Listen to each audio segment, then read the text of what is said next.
आज का इस युवा सम्मेलन के अध्यक्ष जी, हमारा एनएफ रेलवे मजदूर यूनियन का महामंत्री जी, ऑल इंडिया रेलवे फेडरेशन की महामंत्री जी, आदरणीय शिवपाल मिश्रा जी, मंच पर उपस्थित सारे मुख्यालय के मंडल के पदाधिकारीगण, सारे शाखाओं से आए युवा, महिलाएं, अन्य पदाधिकारीगण और मेरे साथियों, महामंत्री जी ने औपचारिक तरीके से जो युवा सम्मेलन का इनॉग्रेशन तो कर ही दिया है। मैं अपने महामंत्री जी को, पीयूष दा को बोला था कि हमसे बात मत कराइए। मैं बोला कि ओपन सेशन में भी है, तो मैं बोला अभी हमारा सरकार यानी कि हमारा महामंत्री जी ने बात कर भी ली है। फिर उन्होंने बोला कि 4 और 2 बात करना है। हेलो, ऊपर करो।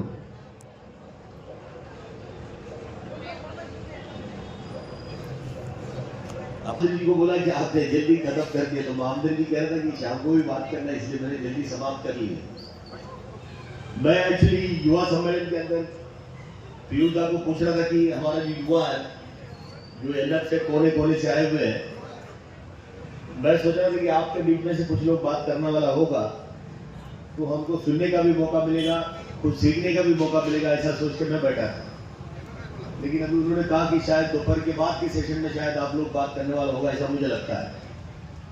लेकिन जिस तरीके से ठंडी का मौसम है, कल रात को भी पीयूष दा के साथ में मैं यहाँ आया था, मैं देखा था कि आपके युवा, खास करके कारखाने का जो युवा है, जो महिला है, जिस तरीके से मेहनत कर रहा था इसको सफल बनाने के लिए, मतलब अभी तो खूबसूरत दिखता है, इसके पीछे बड़ा मेहनत भी है लोगों का। तो रात भर लोग यहाँ अपना अपना काम चला रहा था। मैं कल रात को भी देख के जाने के काम हुआ। तो मैं, जैसे कि हमारा जो कमेट, हमारे कार्यकारिणी सदस्य हैं, कारखाने के जो कमेट है, इनके साथ में पिछली बार जब हम आया उस समय के सचिव साहब के साथ में पूरी कारखाना घूमने का काम हमने किए हैं। अभी युवाओं को छोड़ के एक लाइन में बोलना चाहता हूं, क्योंकि उन्होंने कहा कि कोई CWM साहब है आपका, ये बहुत बड़ा शहंशाहगिरी कर रहा है, ऐसे ये कह रहा था। महामंत्री जी बेटा थोड़ा सा उनका दरख्वास्त करिएगा, लाली को ट्रांसफर मुंबई कराइएगा, उसकी शहंशाहगिरी खत्म करा देंगे हम।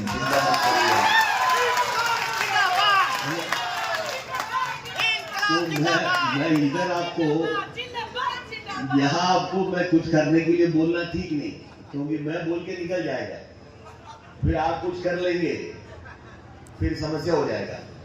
उससे अच्छा साले को मेरे साथ में ही दे दो, मैं लेके चले जाता हूं, मैं देखता हूं उसको क्या करना है। देखो, मैं कभी कभी कहता हूं लोगों को, जो रेल है, हम कभी कभी नारा देते हैं रेल है किसका?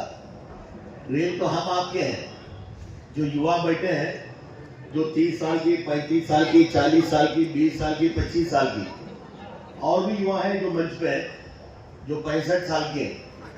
नहीं, अभी आप हंसिएगा नहीं इस बात को, युवा वो नहीं कि केवल 22 साल का है। युवा उसी को भी कहना जाएगा जो सुबह निकलते हैं शाम को, यानी कि रात को घर आने तक काम करके चलते हैं और लेटने के बाद भी सोते नहीं है। वो कल के युवाओं के बारे में सोच के अपनी जागरण करते हैं।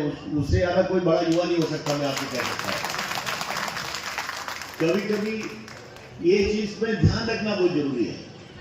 इसलिए मैं आपसे कहता हूं कि युवा, खास करके जितने महिलाएं खास करके जितने हैं, तो हम लोगों को अपने काम में विश्वास रखना पड़ेगा, है ना, जोड़ना पड़ेगा। महामंत्री जी भी कह रहा था कि लोगों को तोड़ने के चक्कर में, ग्रुप बनाने के चक्कर में बहुत सारे लोग लगे हुए हैं, उसी के चक्कर में हम लोग नहीं जाना चाहिए।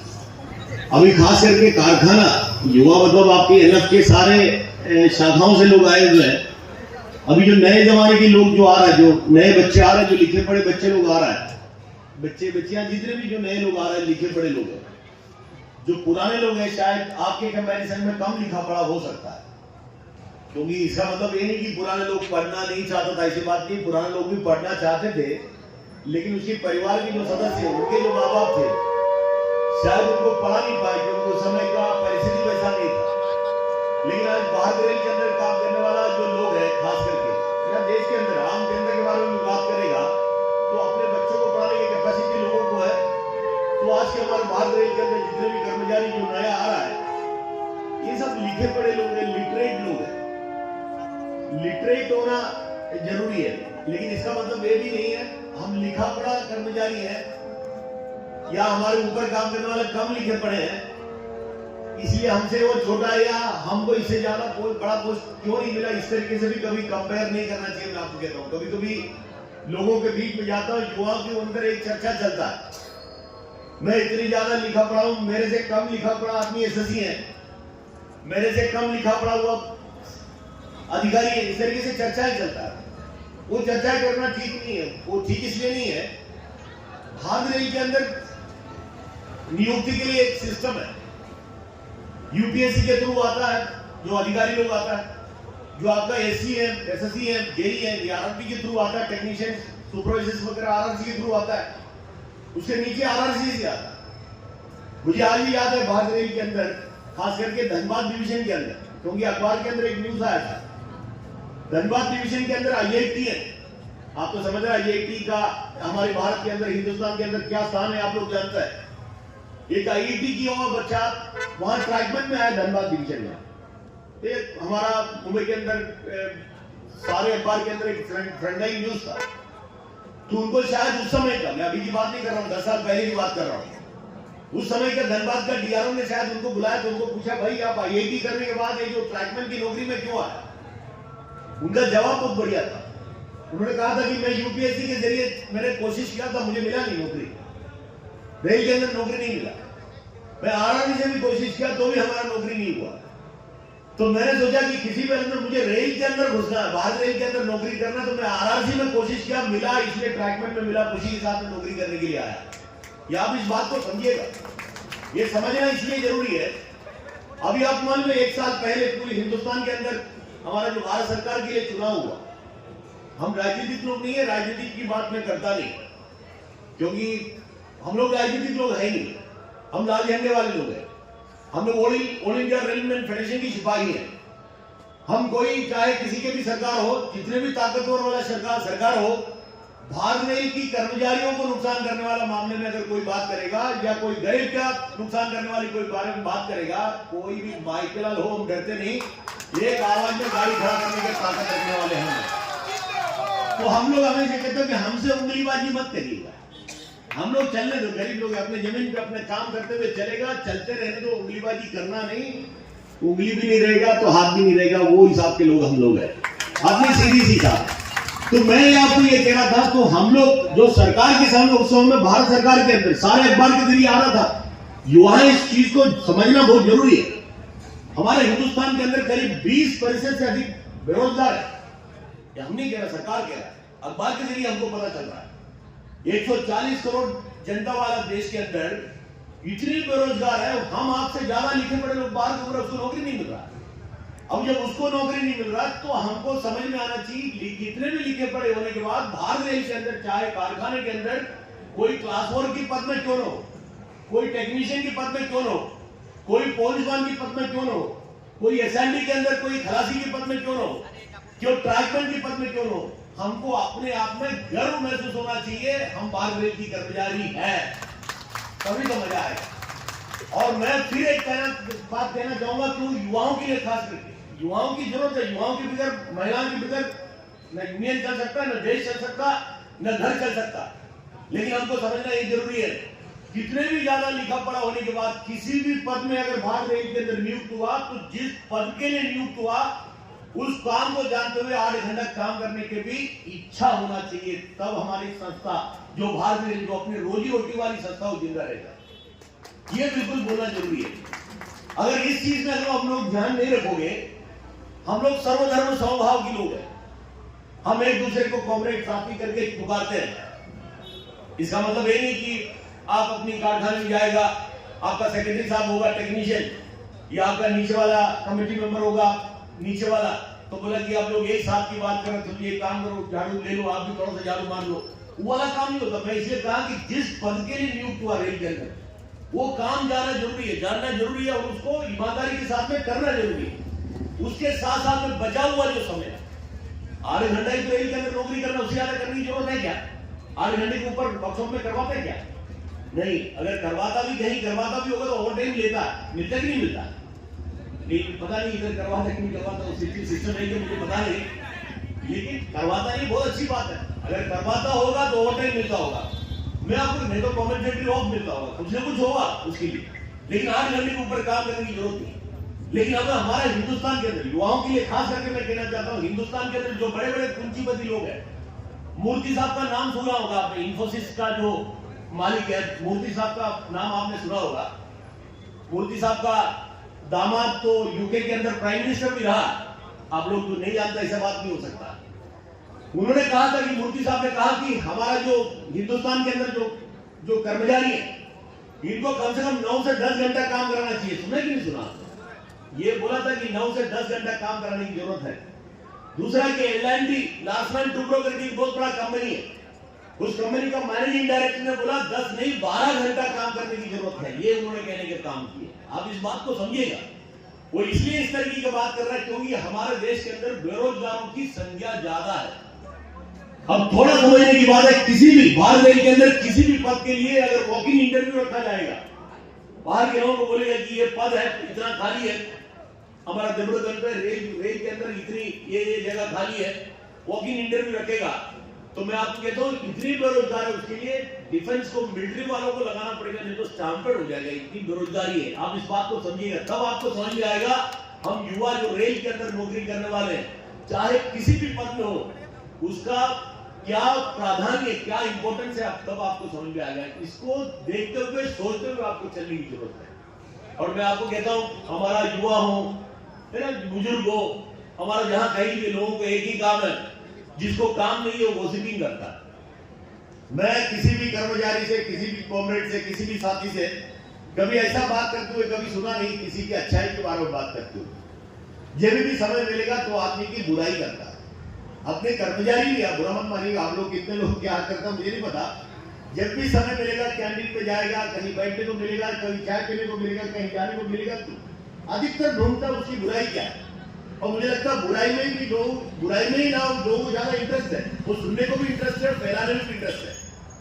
क्योंकि अभी ऑल इंडिया रेलवे फेडरेशन युवाओं के लिए, भारत रेल की कर्मचारियों के लिए कितने काम किया, इसको और कहने के लिए एक दिन नहीं, पूरा एक हफ्ता लगेगा। इतना आपके बीच में बात करते रहेगा तो कम पड़ेगा, है ना। देश आजाद होने के पहले से, देश आजाद होने के पहले से 1924 अप्रैल 24 तारीख को हमारा स्थापना हुआ ऑल इंडिया रेलवे फेडरेशन का।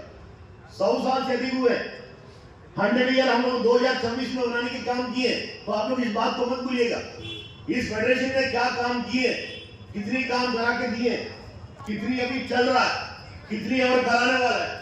अभी बहुत सारे लोग सोचते कि ऑटो वेलना कब मिलेगा, कब हमारा तंगा बढ़ेगा, कब हमको हवाई जहाज में जाने को मिलेगा। मतलब उतना तंगा बढ़े तो हम डिब्रूगढ़ से इतनी टाइम निकाल के हमको दिल्ली तक जाने का मौका ना जाए, हम तो हवाई जहाज से कैसे जाए। ये लोगों का विचार कोई खराब बात नहीं है, ऐसा विचार करना चाहिए। मैं सोचता कि हम लोग इतनी तंगा बढ़ा देना चाहिए, इतनी हम लोग ऐतिहासिक संघर्ष करके इतनी तंगा बढ़ा देना चाहिए। अगर कोई जरूरत पड़ा तो हेलीकॉप्टर में बैठ के भी दिल्ली जाना चाहिए, मैं आपको कहना चाहता हूँ, इसमें भी कोई सवाल नहीं है। लेकिन उसके लिए मेहनत लगेगा, एकजुट होना पड़ेगा, सारे के सारे लोगों को एक साथ रखना पड़ेगा, एक स्वर में आवाज करना पड़ेगा। अन्याय के विरुद्ध में एक ही आवाज में सबको खड़ा होना पड़ेगा। एक आवाज ये तो आपके डिब्रूगढ़ के कारखाना बंद होने के लिए आधे घंटे से ज्यादा नहीं लगना चाहिए। अगर एक ही आवाज दिया तो एनएफ के अंदर जितने भी एक्टिविटीज है, इस लाल झंडे की यूनियन की महामंत्री ने आवाज दिया, आधा घंटे से ज्यादा नहीं लगना चाहिए। अगर गाड़ी बंद करने की ताकत जिस दिन होगा, सारे गुलामगिरी बंद होगा, मैं आपको कहना चाहता हूं, कोई सवाल है ही नहीं। उसके लिए हम आपको युवाओं को प्रयास करने की जरूरत है, तब कोई आपकी तरफ बुरी नजर से देखेगा नहीं, ये आपको समझना जरूरी है।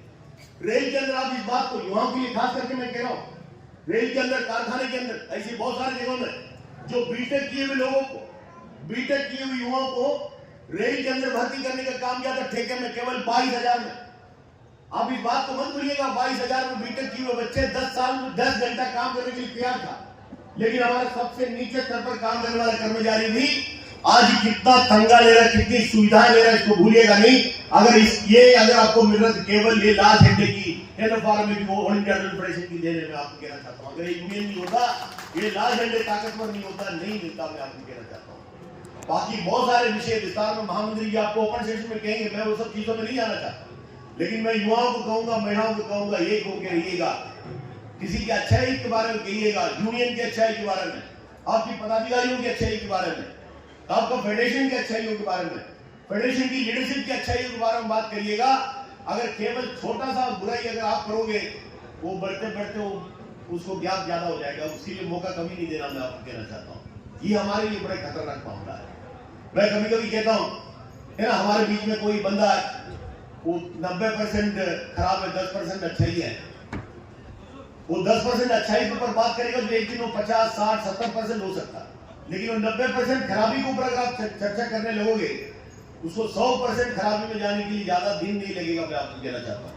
इसलिए हम आप खास करके इस सारे बातों में अगर ध्यान रखते हुए यूनियन को मजबूत करने के बारे में अगर सोचेगा, मैं आपको कहता हूं ज्यादा हमको विषम परिस्थिति को सामना करना नहीं पड़ेगा। इससे ज्यादा मैं अभी इस अवसर पर आपको कहना नहीं चाहता। मुझे एक्चुअली, है ना, मैं हाँ इस कार्यक्रम में हमेशा बुलाने के काम करते, देवगढ़ में मैं दूसरी बार, इसकी पहले भी एक बार मैं आया था, तो मैं यहाँ का पदाधिकारियों को मैं धन्यवाद देना चाहूंगा, क्योंकि धन्यवाद देना जरूर है तो अगली बार बुलाएगा नहीं लेकिन धन्यवाद दिया इसका मतलब ये भी नहीं कि अगले बार बुलाना जरूरी भी नहीं है, लेकिन फिर भी तो कम से कम जितने लोग सुना, कम से कम इतना धन्यवाद को देख के गए।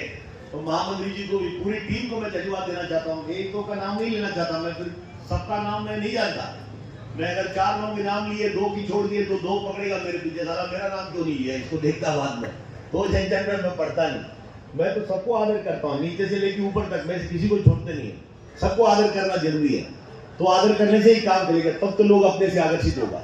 और हमारे रेल के अंदर जैसे कि कॉमेट कल महामंत्री जी पीयूष दा कल महामंत्री जी से कह रहा था, हमारा आदरणीय फेडरेशन के महामंत्री जी शुभवाल मिश्रा जी साहब से कह रहा था कि हमारा सेक्रेटरी है, हमारा प्रेसिडेंट है, ये 30 साल के हैं, 35 साल के हैं, इस तरीके से बात कर रहा था। तो मैं आपके सबके सामने करना चाहता हूँ, 2024 में जो चुनाव का सामना हुआ, जिस हिसाब से हम जो लोगों के बीच में काम करते हैं, मैं अपने व्यक्तिगत रूप में कह रहा हूँ, मैं जितनी मेहनत लोगों के बीच में करता हूँ, तो मैं जो 2024 की चुनाव तो बड़े अच्छे ढंग से अब अकेले अपनी दम पे जीतने के काम हुआ, अकेले अपने दम पे हमारे सामने सब एक साथ में मिलके जिस तरीके से यूटिया बना के जो भी करना था सब कर लिए। लेकिन फिर भी मुझे लगा कि जो जीत हमें चाहिए था वो मिला नहीं, है ना, जितना मेहनत कर रहा था उस हिसाब से, है ना, जो हमारा जेपी चौबे जी, भूतपूर्व महामंत्री एआरएफ के, भूतपूर्व प्रेसिडेंट एआरएफ के उमराव फिरोज जी, इनका सबका एक सोच था वन इंडस्ट्री वन यूनियन। तो जब तक भारत रेल के अंदर वन इंडस्ट्री वन यूनियन नहीं आएगा तो समस्या है। तो खास करके युवा महिलाएं सब इसी पे सोच से चलना चाहिए। आने वाली चुनाव के अंदर अभी से तैयारी करेगा, 2 दिन दूर नहीं है, हम लोग एक ही यूनियन कर सकता, मैं आपको कह सकता हूं। तब ये इन्होंने कह रहा था कि ये पदाधिकारी इतने साल के उतने साल के हैं, तो 2024 की चुनाव होने के बाद हमारा जो मध्य रेल है, मैं 2 रेल का यूनियन को संभालता हूं। कोंकण रेल में एक यूनियन है, वो तो अकेले अपनी यूनियन है, दूसरा मध्य रेल की अपनी यूनियन है। मध्य रेल के अंदर करीब 5 डिवीजन है, सारे डिवीजन की पदाधिकारियों को हमने बदल दिए। अभी हमारा जो डिवीजन की पदाधिकारी एक छोड़ के सब 40 साल के नीचे है। मंडल की पदाधिकारी मैं आपको कहना चाहता हूं, शाखाओं की नहीं, मंडल की पदाधिकारी 40 साल के नीचे है। इसका मतलब ये नहीं जो 40 साल के ऊपर वाले कोई काम के नहीं है, ऐसे नहीं, वो काम के हैं, है ना। तो वो लोग तैयार हुआ, हम नए लोगों को ले आना चाहिए, नए लोगों को ले आया। वो बोला कि हम लोग इनको ट्रेनिंग देंगे, इनके साथ में रहेंगे, इसलिए हम लोगों ने नए लोगों को सब लाने के काम किया। और खास करके हमारी शाखाओं के अंदर करीब 90% शाखाएं हमारे 35 के नीचे वाले सारे पदाधिकारी, मतलब जो डिवीजन काउंसिल के मेंबर्स है, जिसको president, secretary, organising secretary, treasurer जिसको कहा जाता है, ये सारे के सारे लोग यूथ को, युवाओं को, महिलाओं को लाने के काम हम लोगों ने किए। तो हम लोग इस तरीके से कोशिश में है। तो आने वाले दिनों में हमारा जो भूतपूर्व महामंत्री और अध्यक्ष जी की सोच था, कम से कम उसको फुलफिल कराने के चक्कर में हम लोग लगे हुए हैं। मैं ज्यादा समय आपसे लेता नहीं, क्योंकि आगे भी बहुत सारे कार्यक्रम है, मुझे लगता है फिर उसके बाद में ओपन सेशन भी है, तो ओपन सेशन में भी यही चेहरा है, हम लोग फिर से मिलने वाले हैं। फिर अभी जो बात की गलती से की, वो बात को कहीं रिपीट की है, तो आपके बीच में बैठने वाला शायद ये भी सोचेगा साला इसके पास सब्जेक्ट भी नहीं है, सुबह बोला वही पका रहा अभी। तो मैं वो चीजों में करके आपको बोर नहीं कराना चाहता हूँ। आप लोगों ने जितनी शांति से, खुशी से सुना, इसलिए आप सभी को धन्यवाद देते हुए मैं मेरा 2 शब्द समाप्त करता हूँ। धन्यवाद। इनकलाब जिंदाबाद, लाल सलाम। और हमारे ऑल इंडिया रेलवे फेडरेशन के महामंत्री आदरणीय शुभपाल मिश्रा जी, मंच पर उपस्थित मुख्यालय के मंडल के पदाधिकारी गण और मेरे सारे एनएफ रेलवे मंत्रियों, इनकी सारे शाखाओं से आए हुए मेरा पदाधिकारी साथियों, एक नारा दे दे। मुझे लगता है कि सबसे पहले यहाँ बैठे हुए लोगों को अगर किसी को सलाम करने की जरूरत है, सब मुझे लगता है खास करके जो महिलाएं हैं, क्योंकि मैं और महामंत्री जी बात कर रहा था सुबह से कार्यक्रम में, तो हम भाग ले रही थे। लेने के बाद दोपहर का जो प्रोसेशन हुआ तो बड़ा लंबा चला है सिटी के अंदर से लेके। हम तो चले नहीं, हम तो जीप के ऊपर खड़े थे, लेकिन जो महिलाएं खास करके जो डांस करते हुए चल रहा था, हमें ऐसा लग रहा था कि शाम का जो उसके बाद में आप भोजन कब किए, डेलीगेट सेशन कब चला है मुझे नहीं पता, क्योंकि फील्ड साहब बोला था कि कंटिन्यूअस सेशन चल रहा था। तो मैं महामंत्री जी को मैं कह रहा था शायद शाम वाली सेशन में शायद महिलाएं मिलना मुश्किल है, क्योंकि ये इतने सारे डांस वगैरह करके शाम को रहेगा नहीं रहेगा मुझे पता नहीं, लेकिन सबसे ज्यादा वही लोग दिख रहा है, इसलिए मैं अपने ओर से उनको सलाम करना चाहता हूं। यही यूनियन की शक्ति है। अभी एक बंदा वहां से निकला तो हमको आगे पूछा कि युवा सम्मेलन, 7वां युवा सम्मेलन जो किया, इसके बारे में आपको क्या कहना है और इससे क्या होने वाला है यूनियन का। तो मैं बोला कि सुबह आदरणीय महामंत्री जी ने कहा कि युवा सम्मेलन की जरूरत है, युवाओं की जरूरत है, महिलाओं की जरूरत है, और घर के पूंजी क्या है पूछा तो घर का युवा है।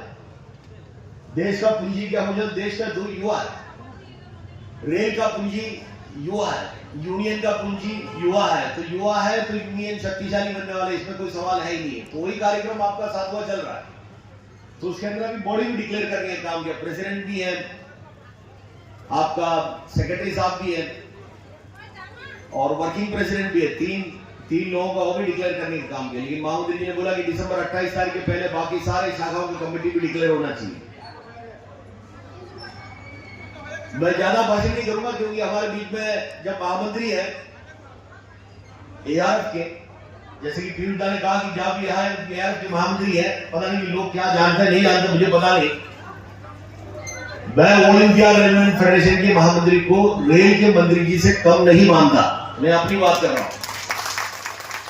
हम जो लोग जानता अपने हिसाब से, अभी पहचान होना चाहिए क्या है क्या नहीं है। आदमी चेहरे देख के नहीं पहचान सकते उनकी कैपेसिटी कितना है, उनके पहुंच कहां तक है।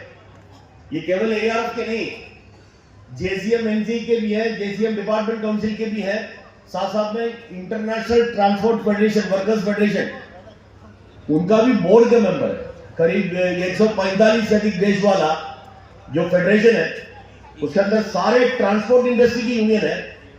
उस यूनियन का जो बोर्ड है, जो सारे फैसला करता है, तो उस बोर्ड का एक एग्जीक्यूटिव डायरेक्टर के हैसियत से मेंबर है, बोर्ड मेंबर है। आपको मैं कहना चाहता हूं, मुझे नहीं पता कि और कितना क्या है, मैं जितना जान रहा हूं वो मैं आपको बता रहा हूं। अब मैं ज्यादा जानने को कोशिश भी नहीं किया, क्योंकि ज्यादा जानने से मुझे भी तकलीफ होगा, इसलिए मैं ज्यादा पूछते नहीं है। जितनी जानकारी उतनी ठीक है। तो ये सब आपके बीच में क्यों है? देखो, नेगेटिविटी हर जगह में फैलता है। मेरे तरफ देखिएगा तो भी लोग नेगेटिव बात भी कर सकता है, अच्छे बात भी कर सकता है। किसी भी इंसान के बारे में नेगेटिव भी बोल सकता है, पॉजिटिव भी बोल सकता है। मैं जहां कहीं भी जाकर तो कोशिश करता हूं लोगों को पॉजिटिव मामले में बात करूं। हम तो मुंबई के अंदर मध्य रेल की बात करें तो मुंबई के अंदर, मुंबई का सारे सबअर्बन सर्विसेज से मेन नेटवर्क मुंबई का है। सारे पत्रकारों से दोस्ती है हमारा, इतने साल की सर्विस है, मोटरमैन में काम किया तो बहुत सालों से हमारी दोस्ती है। लेकिन कभी कोई पत्रकार बंधु से बात करेगा तो रेल की अच्छाई के बारे में बात करेगा तो कभी अखबार में छपते नहीं। आपको रेल के कुछ गलतियां बताना पड़ेगा तब अखबार में छपेगा। हमारा दोस्ती रहने के बाद में भी वो बोलता है जहां टीआरपी रेट मिलेगा वही छपेगा। अभी आप तारीफ करते बैठेगा थोड़ी हम छपेगा। नहीं तो एक काम करो, आप एक प्रेस रिलीज करो, कल हम सबअर्बन बंद करने वाला, मुंबई बंद करने वाला, भारत रेल बंद करने वाला, तो हम छापेंगे। आप समझ रहे इस बात, ये हमको समझना जरूरी है। तो मैं आपको, आप लोग इतनी खुशनसीब लोग हैं, जिस भारत रेल हमारे देश की सबसे बड़ा एक संस्था है, सबसे बड़ा संस्था है। मतलब आज के दिन में भी इतने सारे वैकेंसी होने के बाद, सरेंडरिंग होने के बाद, पोस्ट कम होने के बाद, अभी जो बोनस डिक्लेयर किया था पिछले साल में, करीब 12 लाख कर्मचारी आज भी भारत रेल के अंदर है। और उसके साथ साथ में आदरणीय रेल मंत्री जी पार्लियामेंट के अंदर किसी के सवाल का जवाब देते हुए कह रहा कि 2.5 लाख वैकेंसी है, मतलब 14.5 लाख है। आज सुबह दोपहर को महामंत्री से मिलकर कुछ इंजीनियरिंग के अंदर काम करने वाला कह रहा था कि मेरा 10% में हमको जाने को नहीं मिल रहा, छुड़वाइएगा। किसी का इंटर रेलवे ट्रांसफर, किसी का इंटर डिविजन ट्रांसफर, किसी पे स्पाउस ग्राउंड का ट्रांसफर, किसी का एलडीसी, किसी का जीडीसी, प्रमोशन का मामला, वैकेंसी का मामला, बहुत सारे मामला है। ये सारे मामला अगर खत्म होना तो मैं आपको कहना चाहता हूं जो भारतीय रेल के अंदर जो वैकेंसी है, जो 2.5 लाख वैकेंसी है, इसको भरने की जरूरत है। इसमें हम लोग ताकत लगाने की जरूरत है। मैं आपको कहना चाहता हूं अगर भारतीय रेल के अंदर जितनी वैकेंसी है उसको बढ़ाने की अगर हम लोग ताकत लगाएगा, मुझे लगता है हमारे और आपकी समस्या 80% खत्म होगा, ऐसा मुझे लगता है। क्योंकि जो कर्मचारी बात करेगा वो कहता कि साफ भड़कता है।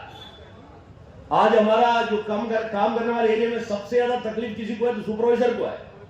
जो सीनियर सुपरवाइजर उनकी हालत खराब है। वो क्यों? क्योंकि अधिकारी उसको डांटता है, ये मुझे चाहिए, इतना काम चाहिए, इतना आउटपुट चाहिए, ये चाहिए, वो होना चाहिए, ये होना चाहिए, और नीचे कुछ ज्यादा दबाव कर्मचारी के ऊपर नहीं लगा सकता। क्यों?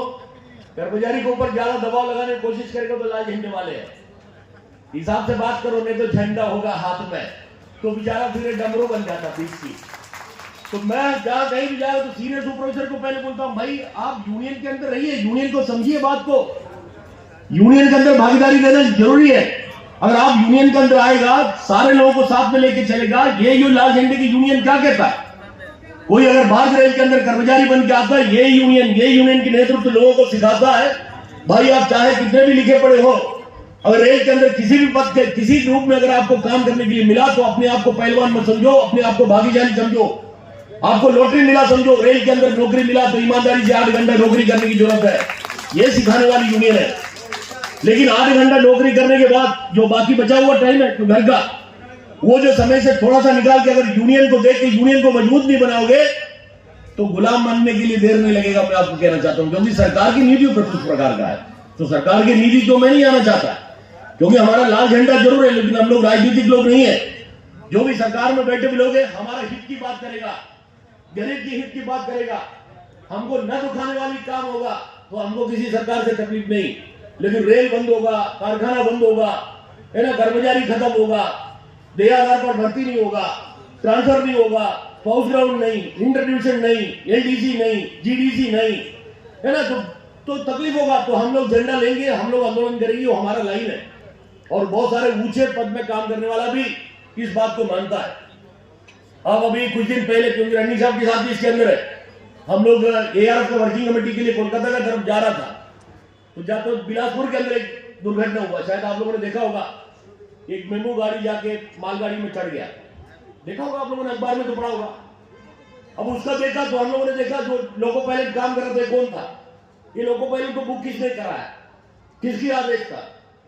साइको टेस्ट पास न होने वाली को पैसेंजर कैरी ट्रेन में बिठाए को 200 किलोमीटर के ऊपर चलने वाली गाड़ी, उसमें एएलपी की जरूरत है।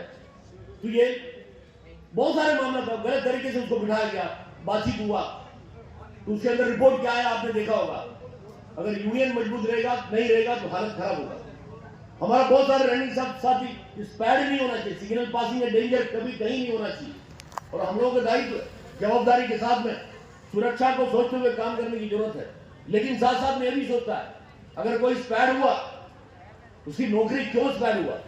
हम लोग अगर सारे साधन लगाने के बाद, जो लोकोमोटिव के अंदर सारे साधन लगाने के बाद, ड्राइवर साहब ने, लोको पायलट ने सारे साधन लगाने के बाद अगर सिग्नल के आगे 1 मीटर चला गया, उसको स्पैड मानना चाहिए।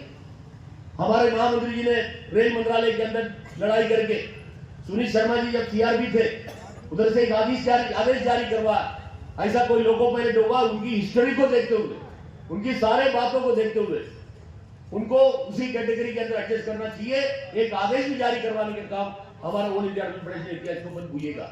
मैं हर विभागों के बारे में कह सकता हूं।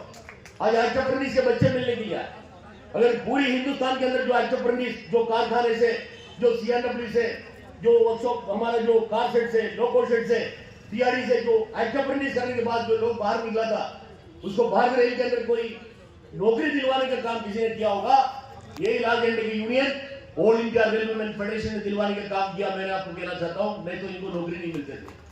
लेकिन नौकरी मिलने के बाद समस्या अलग है ना, सब आने के बाद सबसे ज्यादा वैकेंसी अगर किसी डिपार्टमेंट में होगा तो इंजीनियरिंग के अंदर। इंजीनियरिंग के आने के बाद जितने भी ट्रैकमैन साथी काम कर रहे हो सोचते हैं कि ट्रैकमैन में कब तक काम करेंगे, यहां से जाना है, लेकिन सबसे ज्यादा वैकेंसी उसी में। कहीं भी किसी भी रेलवे में जाएगा तो 20% के नीचे वैकेंसी नहीं है।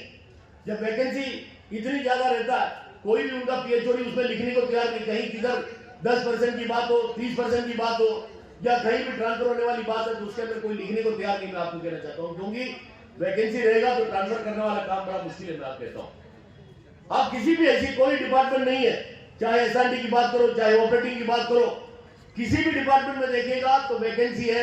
मुझे पता नहीं कि आपका इधर 20% लेके कितना पता नहीं, लेकिन इतनी बड़ा रेल, मध्य रेल जैसी रेल के अंदर 20% से कम वैकेंसी किसी विभाग के अंदर है ही नहीं है।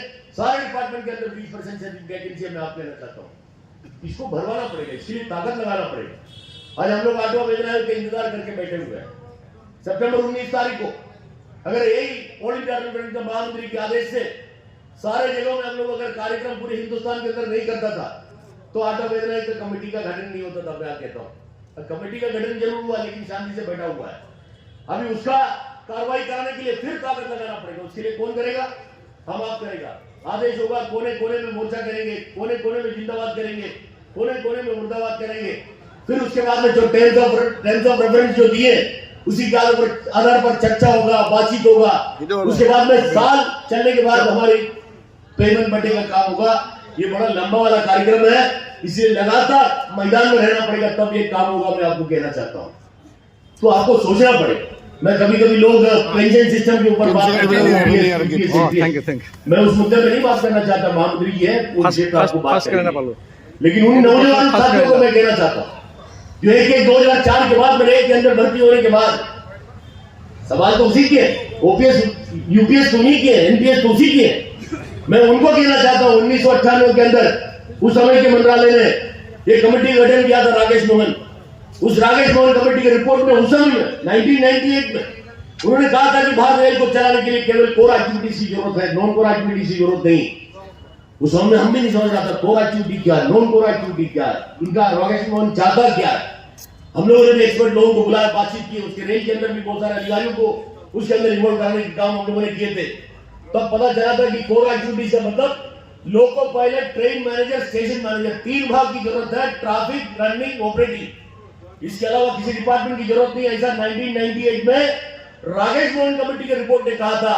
उन्होंने कहा कि कोई इंजीनियरिंग की जरूरत नहीं, कोई मैकेनिक की जरूरत नहीं, कोई वर्कशॉप की जरूरत नहीं, कोई डीजल लोकोमोशन की जरूरत नहीं, कोई कमर्शियल की जरूरत नहीं, कोई मिनिस्ट्रियल की जरूरत नहीं, कोई एसएमटी की जरूरत नहीं, कोई अस्पताल की जरूरत नहीं, कोई आईओडब्ल्यू की जरूरत नहीं, कोई भंडार की जरूरत नहीं। अगर जरूरत है केवल लोको रनिंग और ट्रैफिक रनिंग और ऑपरेटिंग 3 विभाग की जरूरत है। ऐसा 1998 के अंदर राकेश मोहन कमेटी की रिपोर्ट ने कहा था। अगर वह रिपोर्ट अगर लागू होता तो 2004 के बाद भारत रेल के अंदर कोई भर्ती होता नहीं होता।